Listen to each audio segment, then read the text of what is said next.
We can edit that out!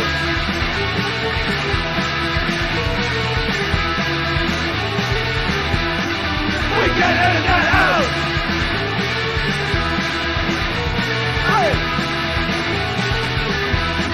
We can edit that out!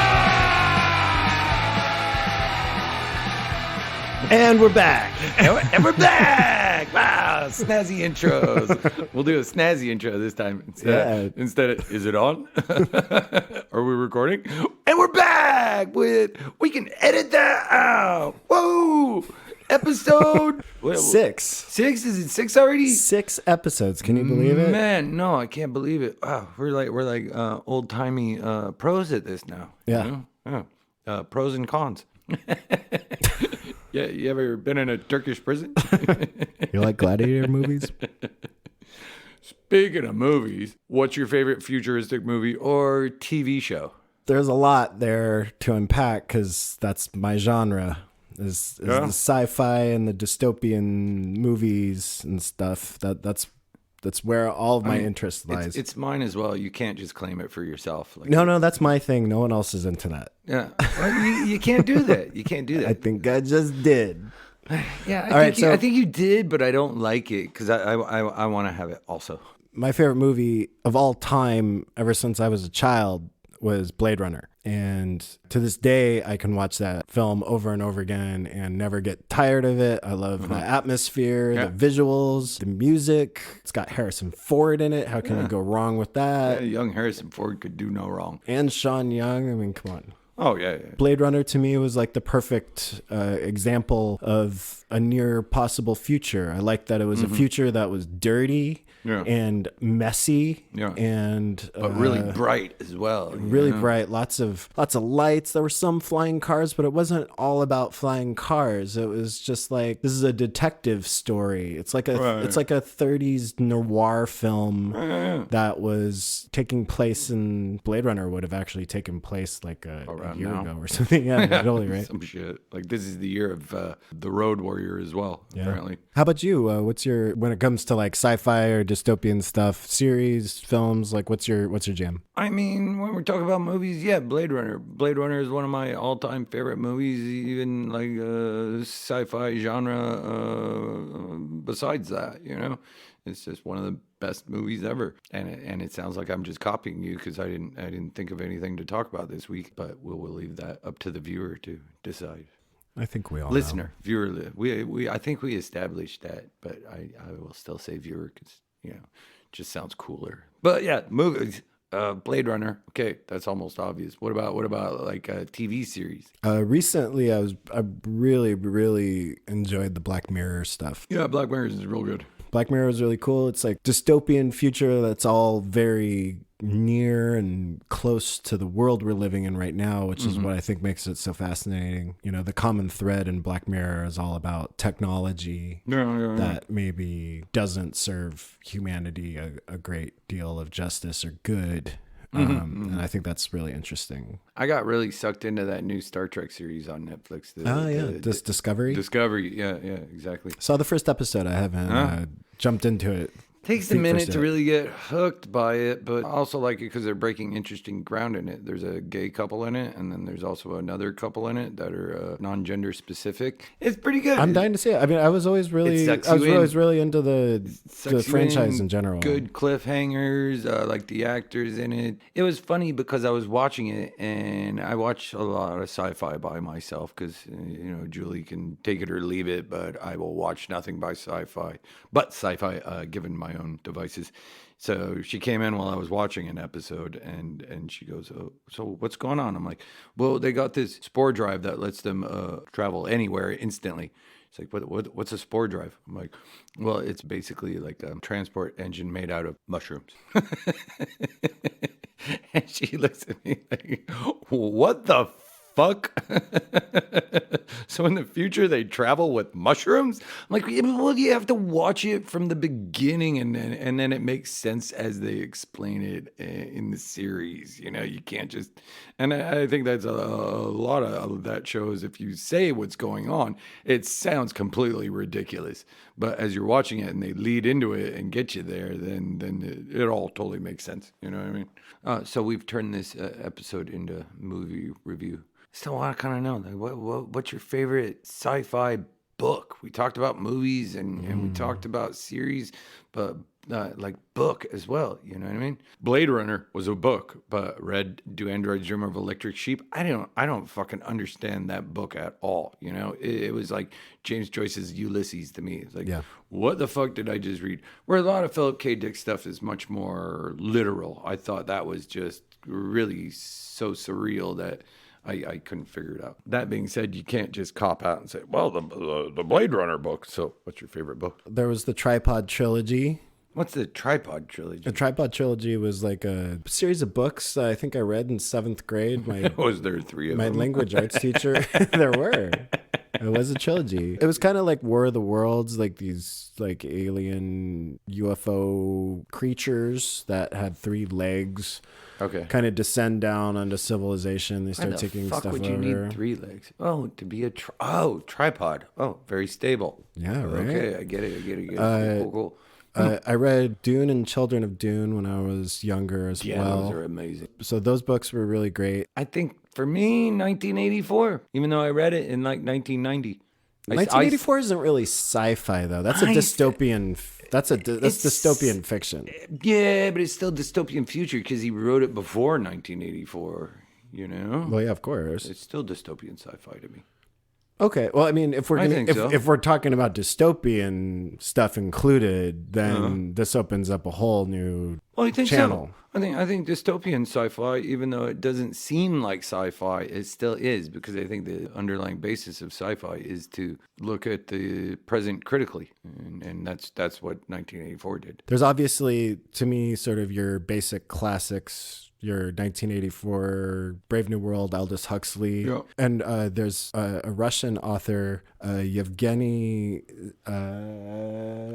he has it on his bookshelf. He wasn't Googling it. I can never remember turning how to around pronounce his name. Zagevny? Zagevny Zamyatin? Zemyetin. Right. Yeah, he wrote a book called We.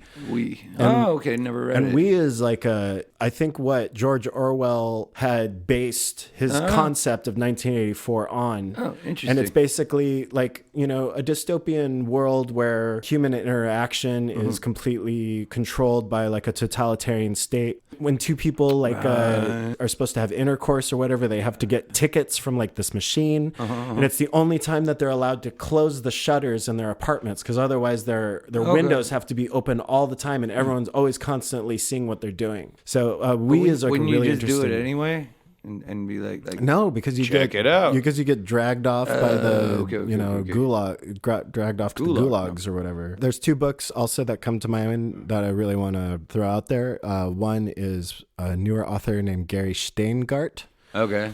He wrote a book called Super Sad True Love Story. Fucking blew my mind. My sister introduced me to this book. What's it about? It's a super sad. It's a dystopian. It's a dystopian. Like Gary Steingart has also written like some other books. He wrote like on a plane. What's that about? He wrote a book called Absurdistan. Also, that was really quite good. Oh, I think I've heard of that one. Okay. But it's a love story between, you know, people living in this like social media driven hellscape where, you know, everybody's watching a feed of everyone else and they're... Right. There was a Black Mirror's episode like that where everything was based on what you're posting. Yeah. You know what I mean? The other book was The Circle by Dave Eggers. It's a book about what would happen if you had a social media platform that also sort of encompassed every aspect of your online life. Okay, if we're going to talk about sci-fi and dystopia as being the same thing. Right. You haven't brought up Clockwork Orange. I mean, I know there was that whole ridiculous punk movement of the people dressing like Clockwork Orange, which never really caught on in the rest of the scene, if you didn't notice. But fucking Clockwork Orange, what an amazing book. You know?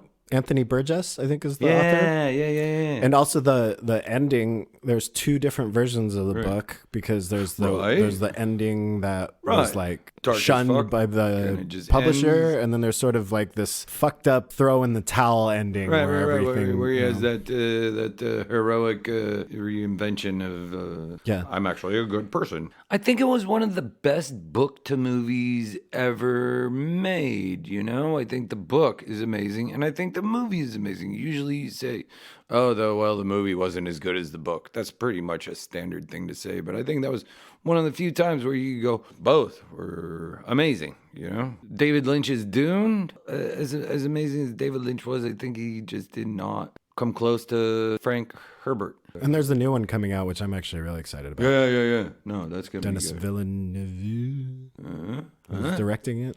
He What did that. else did He he did do? Blade Runner 2049. I thought Blade Runner 2049 was fucking what's his face from Aliens and Well, Ridley Scott. Ridley Scott. I Ridley thought it was Scott Ridley had Scott. some maybe executive producer title to it, but Dennis Villeneuve was the one who directed it. You say that very well. Yeah, like you were born in France.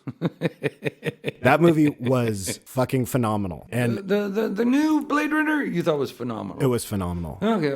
Visually, Visually and agreed. for the sound. I mean, that movie is like taking a bath in synthesizers. The sound of that movie is so intense. Okay. I don't really like Ryan Gosling, and I felt like the story kind of fell apart somewhere in there. Kind of like our podcast. But Speak for yourself, buddy. remember it visually. I remember many interesting, like when he's driving over the desert part of the world. Oh, that was super cool. And when he meets Harrison Ford, super cool. When they're having the fight in the car underwater, wow, amazing. But if you ask me what it was about, I don't fucking I don't remember the story at all. To me, the story wasn't very captivating, you know. And Ryan Gosling is not captivating either. Not that I dislike him. I like him. It sounds like you've got a personal problem with Ryan Gosling. I mean, yeah, okay, there was that movie Drive that everybody Amazing? loves. No, he hardly drove in it. It's like, come on, the movie is called Drive. He drove like once. Well, you know, Drive know? has multiple meanings, right? Oh, fuck. Okay, now I feel stupid. The movie wasn't called Race Car. Well, it should not have been called Race Car because that certainly was no part of it. But right. Now I'm re-examining it. I still didn't really like it. Whatever, you know. That's fine. I didn't dislike it just because of the title. I dislike it. Well, Ryan Gosling is just such a. He doesn't do anything as an actor. He just he's very monotone. You know, if you were to take his acting and put it into music, it'd be a monotone musical piece. To me, there's no hook, there's no chanting chorus. You know. I think that's kind of what I like about him, though. Okay. You like the fact that he's kind of deadpan. Not necessarily deadpan, just he's understated, and I think that's kind of cool. Okay. Yeah. No, I think he's overhyped. That's fine. Okay. I'm not agreeing to disagree. I'm just agreeing what I said more than you are. I don't like that whole agree to disagree thing. It's like That's a little wishy-washy. that just means you disagree, you know? You can't agree to disagree. That's not an agreement on anything. It's just a fucking disagreement. Shut up and walk away, you know? We'll be right back.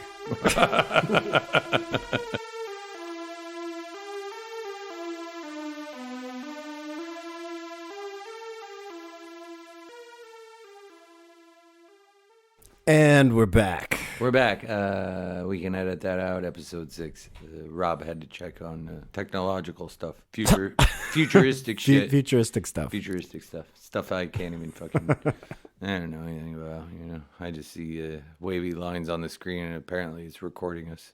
So we were talking a lot about books and movies and TV series, but I kind of wanted to talk about our future a bit. I would normally ask you, like, what's your opinion of your future? But I already got something. My future, I had this idea of my future maybe last week or the week before, where I buy a house somewhere in Europe. I was thinking Spain for some reason. I want to buy a house and just fill it with artistic implements, paint, pencils, charcoal, spray paint, everything, and just cover the walls with paper and canvas and even leave some walls blank for graffiti and just have people over and we hang out, we get drunk and eat food, and then all this art supplies is sitting around. So it's kind of like, well, just what are you going to do? You're going to pick it up and make something cool or not? You know what I mean? And just have it be like that.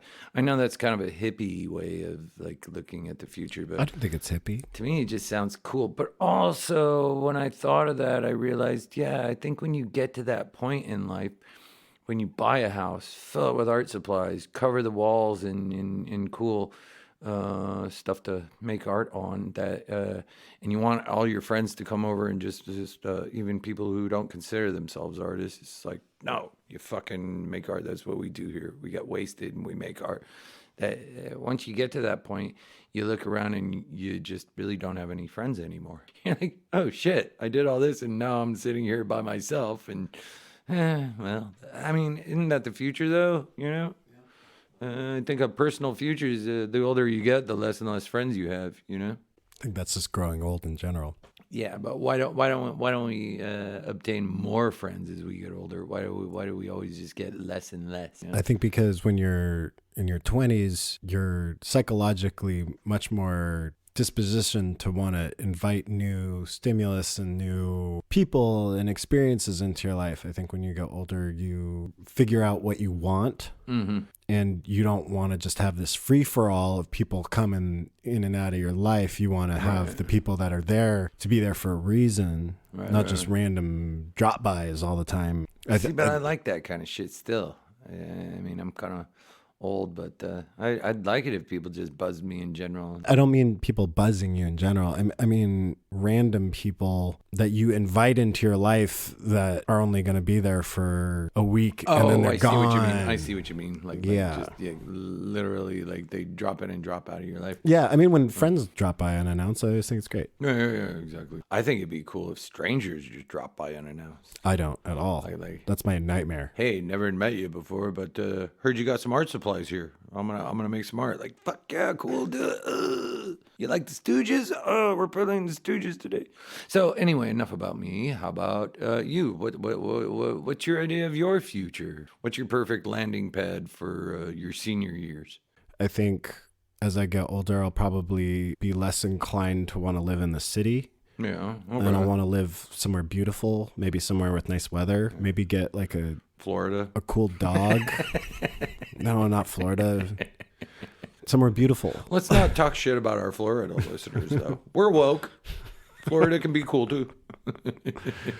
But I don't know. Like, I try not to think about it too much because every time I've really tried to pre-plan and have a vision for my future, it never remotely turns out that way. Yeah, but I think that's the whole point. Me, sometimes I get an idea of like, fuck, this would be so cool if this happens to me, and maybe I kind of gravitate towards that. Of course, you never get to where you planned, but something else cool happens that you end up at, and you wouldn't have gotten there if you didn't have that initial vision. Yeah. I have to say, Portugal looks pretty cool. I want to be somewhere where there's... Now he sounds so shishi. Nice Greece is really nice this time of year. Oh, yes, it is. Have you ever been to Cyprus? I really quite enjoy it during the spring. Very flavorful wine. Oh. No, Rob and I both come from dirty backgrounds, so we can talk about like a little more upscale future if we want to. And if you don't like it, hit pause. Yeah. Or stop. Would you hit pause or stop? Hit pause if you want to keep going. Or you hit the X. That's it, right? the X part of your app screen thing. What are you talking about? Like most people would listen maybe to a podcast. podcast. On a phone call, there's an X. But there's a lot of things that you X out. There's a stop button. Well, yeah. There's a stop button and a pause button. Okay, but if an ad pops up on my phone, then I hit an X to get out of it. But this is a podcast. We're not looking at a screen. People are folding their laundry and maybe trying to get up on that.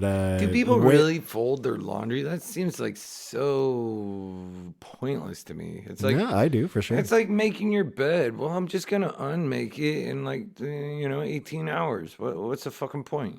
Anyway, so tell me about what's your perfect vision of Rob in 10, 20, 30 years? What do you got? Most importantly to me, I think regardless if I own the place or not, is that I would like to have like a completely functioning music production studio where there's also like a photography studio, video shooting place. I want to have like a creative stronghold that where basically I could go in and just create anything that I wanted to. Yeah. That's I guess that's like my ultimate goal. But that'd be cool. I don't know if that's a future thing or maybe in the next 5 years, Yeah. 5 years is in the future. I agree. 5 years from now will always be in the future. But that was kind of my point. Like I have like goals and I have like things that I would like to have, but I try not to live anymore seeking this idealistic future because it makes me ignorant of what's actually happening around me. And I'm trying to spend more time caring about what I'm actually doing in real time. Right. You can make stupid decisions in the present just because you're so obsessed with how the future should perfectly look like. Yeah. And that's what fucks you up in the end. I think in my 20s, all I did was think about my future and my past. I'd barely spent a waking moment just living and enjoying that time. I mean, I had like... I don't know. I knew you in your 20s. You did pretty good. I had fun. Enjoying your time. I had fun. But I mean, like, mentally, I think... Passing out drunk on the floor of the party. Hey, now. Red-faced as fuck. Everybody stepping around you. You were living in the moment. At least they were stepping around me and not on me. You don't think you were living in the present because you were blacking out all of your present. That's exactly the same thing. Yeah, okay. Okay, you got me there. You know what I mean? But no, I like your. It's similar to my idea. I'm going at it from a visual artist standpoint. You're going through photography as well as visual artist, but photography and music. So you have people come over and they can do all of that. That I mean, maybe you don't want anybody to come over, but I'd like to think that if you had a piece of property in Portugal, that I would be invited to come over and maybe like sing some garbage fucking notes over some music. Definitely. For sure. What I mean? I think sure. that'd be fucking rad, but that's a vision of the future, Always had this fantasy of having some sort of stake in like an apartment or something in different major cities around the world, like having a place in Tokyo, having a place in London, having a place in New York. Okay, I mean, that's kind of far-fetched. It's totally far-fetched, but if we're talking about idealism, super dream idealistic future, and be able to just bounce, anywhere in the world you wanted to, and have like your home base already set up. I think that'd be pretty cool. But then, like, time travel would be great as well. Ooh, time travel. Time travel. We didn't really talk about time travel so much. Would you rather travel to the future or the past? I think the past. I think if I traveled to the past, I'd be really smart. People go, wow, he's like super smart. He knows all of this stuff already. Let me program that VCR. Wow, how did you know how to do that? You got to watch out about that butterfly effect, though. Yeah, it's true. And if you go back in time and kill your grandfather, will you exist anymore? And if you don't exist anymore, how can you go back and kill your grandfather? The grandfather effect. Ooh. The grandfather effect. Yeah, that's what it's actually called. Is it? Yeah. Why would you go kill your grandfather? There's no reason you would. You just go back in the past to be a homicidal maniac? That's actually pretty cool. No, future killer. But it's actually a literary usage. What do you call it? Paradox. It's actually a literary paradox for time travel. Is the grandfather effect. I'm not shitting you. Look this up. Anyway. I don't want to fucking just live in the past episode. Oh, I see what you did there. right? Let's live in the future. Hey, here's a near future thing. We were talking about like for us, distant future. What are we going to talk about next week? Oh, did I just get you there? I You're think like, it might we're have. not supposed to talk about the future on the future episode. Come on, it's a future episode. What are we going to talk about next week? I got nothing. Maybe we should talk about maybe we could do a greatest hits. Greatest hits of the Yeah. podcast that we just started. Okay, that was an an interesting thing to me. A lot of bands do live albums for their third album. They'll do 2 studio albums, and their third will be a live album. And a live album is basically your greatest hits, right? But you've only put 2 fucking albums out. How do you have one album of greatest hits when you've only put 2 albums out? I think bands. Makes I think absolutely bands no sense. only did that Makes absolutely because no sense they to me. found themselves stuck in a rut after their Okay. second album, and they're like, "Well, we could do a live album because our record label is forcing us Needs to an put out album. 6 albums." So, Okay. So it's under duress. yeah, that and that's they why put it live out. albums are fucking terrible Yeah, most I of the know, time. exactly. Most of the time. What's your favorite live album? I don't have a favorite live album because Oh my live albums God. are fucking terrible. MC5, Kick Out the Jams, motherfucker. Yeah, that's pretty good. Fuck, I could listen to that over and over and over and over and over again. And besides that, I really could care less about live albums. Yeah, I mean, Kiss Alive 2 is good. 1 and 2. Judas Priest, Unleashed in the East, but a lot of people call it Judas Priest, Unleashed in the Studio, because they redubbed a lot of stuff in the studio. Still a fantastic live album. I don't give a fuck. And Jerry Lee Lewis, Live at the Star. Oh, man. The Star Bar in Hamburg, not Portland. It's fucking good. He just lays it down. You know, if I'm collecting every record a band ever put out, their live records are going to be the ones that I'm like, nah. Yeah, exactly. I have every Motorhead studio album with Fast Eddie Clark on it because that to me that's the golden years. Definitely. But I don't have No Sleep Till Hammersmith because I could give a fuck. It's a live album, even though supposedly great. I don't even know that I've ever listened to it. You know, I don't need to justify myself. I'm a goddamn human being. Actually, one live record I really like. It's this compilation someone put out to be a smartass, and it's called Paul Stanley. I've got something I need to get off my chest, and it's got a picture of Paul Stanley without a shirt on. Very hairy. And basically, they just took all of the ridiculous stage banter No, Paul Stanley I gotta hear this. did Oh my on all of the God. Kiss live records and just made a supercut of him. I mean, So it's just like, hey, little boys and my girls, who It's so bad. likes to have a little Robitussin? What? You guys like your cough syrup? Hey, little girl. How about all the underage girls out there? What? No. Okay, but he really is known for being so ridiculous between songs that I would love to hear that. I would love to do that. To me, Kiss is amazing. But I grew up in the 70s. If you were in the 70s, you were kind of either complete right-wing Christian or you loved Kiss. We're talking about the past again, future. What do you see happening to the Rolling Stones in the future? All of them dying. Well, okay, that's obvious, but you think there'll ever be a Led Zeppelin reunion? Well, there kind of was. Yeah, but I missed it. So you came to an episode on the future with nothing prepared about the future. Everything I'm asking, you're like, I don't know. It's because I'm trying to live in the present, man. Cool. Okay. No, I can totally get behind that. I mean, but if- we still got to make a podcast. If we want to talk about like the future of civilization I or the future of humanity, I mean, this is it's all. so depressing and dark. I mean, it doesn't have to be. You think the future is going to be comedic? Yes. Yes, I do.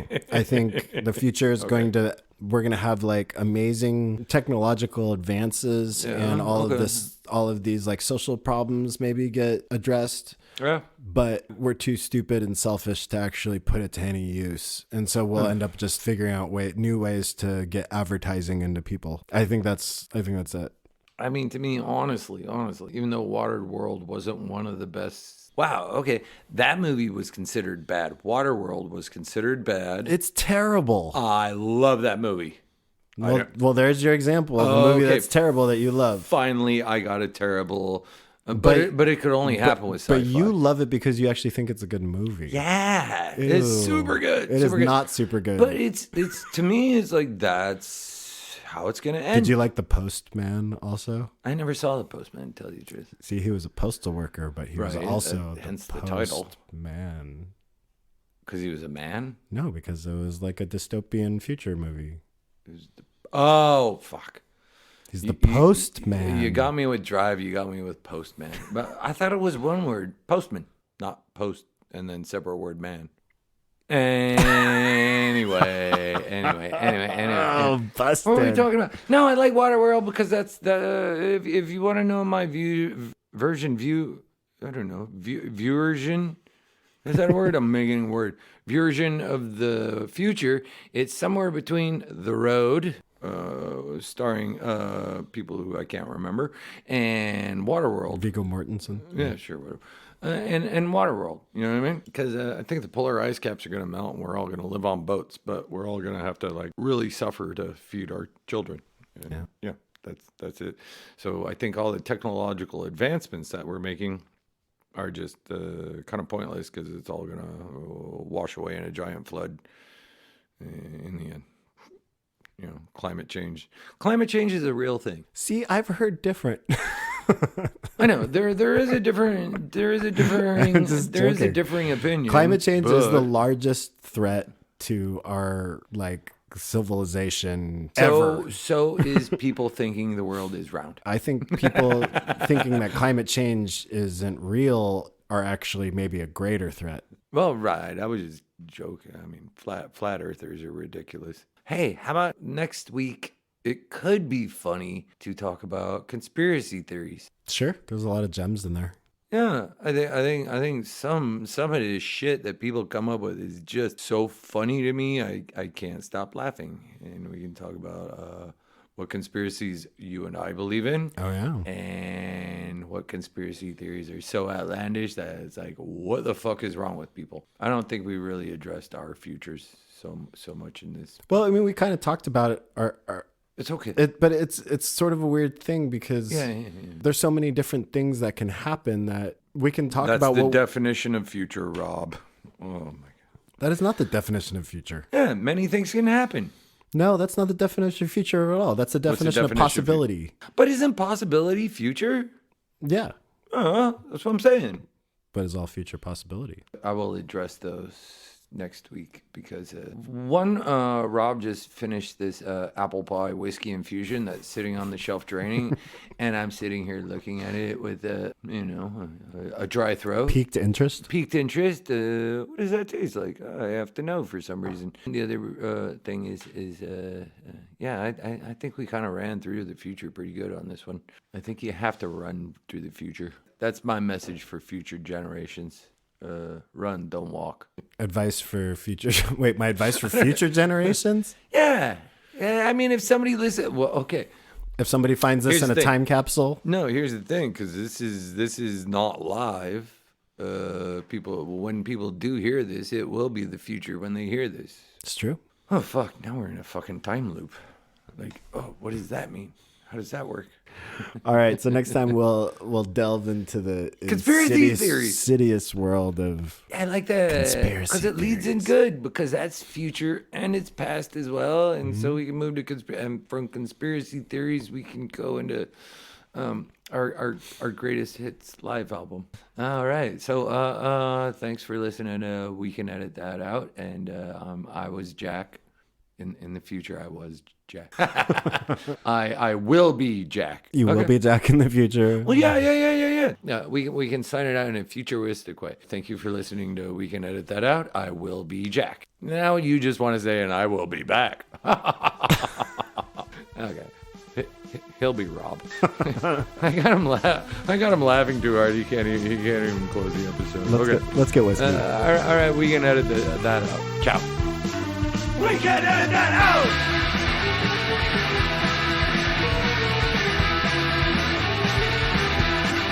We can edit that out! Hey! We can edit that out! So I can't really read what he's written on this paper. It looks like WSTA. I don't know what the fuck that stands for, but if you like our shit, check us out on Instagram, and we have an Instagram tag. What is it? It's We Can Edit That Out _podcast. Right, and that's not a tag; it's a handle. Somebody told me that handle is how you say it. It is a handle. Yeah, that's our Instagram handle is We Can Edit That _podcast, and our Facebook is It's We Can Edit That Out. Crazy, so clever, and original. Yeah, apparently there's someone else on Instagram who thinks that they can just edit things out without us involved. No, we'll edit them out. Yeah, so whoever you are, We Can Edit that out on Instagram. We're coming for you. We're gonna edit you out. Yeah, and sleep with one eye open. And we would like to hear your mail, because honestly, if you email us, we will answer it on our show and have fun making fun of you, but please make fun of us too, so we can have a dialogue with humor. So our email is WCETO podcast@gmail.com. Nice. I think I got a little bit southern with it. I said is. Yes. That was weird. That was a little weird. Anyway, all right. Well, we're gonna keep drinking, so you guys have fun out there, and we'll see you on the next podcast trail coming into your hometown. Coming to Sexy Town. What was that? I don't know. Trying to make it good for the kids, you know. All right.